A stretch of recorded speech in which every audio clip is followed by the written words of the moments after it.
Hey guys, how's it going? Laura with Garden Answer. Today I want to show you how to make a succulent topiary, and you've probably seen something similar to this before, like the succulent spheres. In fact, we've done a video about that in the past. Succulent Christmas trees, which I saw a whole lot of around the holiday season this year. But since we're coming up on Valentine's Day, I thought it'd be really fun to do something heart-themed, something Valentine's Day-esque. I will leave a link down below to where I found this online. I do have to admit it wasn't super cheap. The topiary form itself was not expensive, but the shipping was just about as much.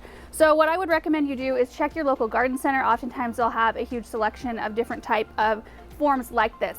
The most important thing is just to find one that's filled with sphagnum moss, because that is the preferred moss for succulents, because it absorbs moisture quickly, but it also releases moisture quickly. So it keeps succulents really, really happy.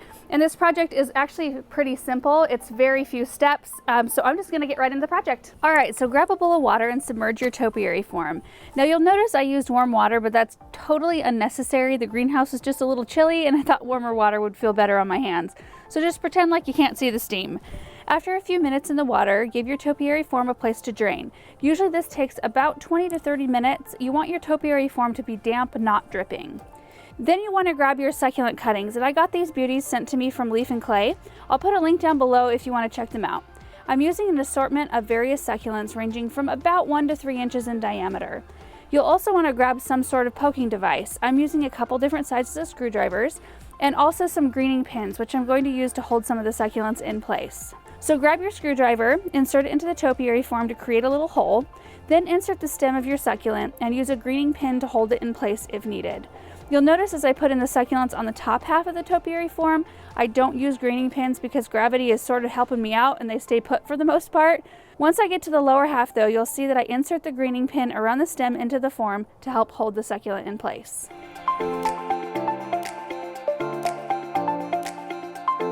So here's how it looks all done, and I think it turned out super cute. I love the mix of colors and textures. Of course, I really like the rosette shaped succulents anyway. I think they're really striking, and I'm really pleased that it turned out still in the shape of a heart. I was a little bit nervous about that because all of these succulents are slightly different shapes. So some of them were a little taller, some were shorter. So you have to kind of be careful when you're putting them in here to where in the end you'll still have somewhat of an indent in the top, and I probably could have done a little better job at it, but I think it turned out great, so I'm going with it. The care of this type of topiary arrangement is really easy. So what I did is I used all healed, like calloused over succulent cuttings. That's what Leaf and Clay sent. So what that means is when they take the cutting, you let them set for a few days and let that cut end heal over. And that's really important if you're going to be inserting them into wet sphagnum moss. You don't want to use fresh cuttings because that fresh cutting will take in that moisture and it'll probably most likely rot the succulent. So you just want to make sure to use healed cuttings when you're working with wet moss. So now, since the moss is all wet, I won't have to touch this thing for a few weeks. Because I fully saturated that form. It's got water all the way throughout. I mean, it's not dripping or anything, but it's very moist.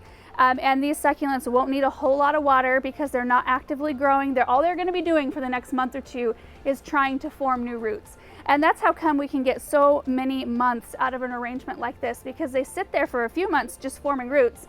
And then the months after that, they are working on just establishing themselves.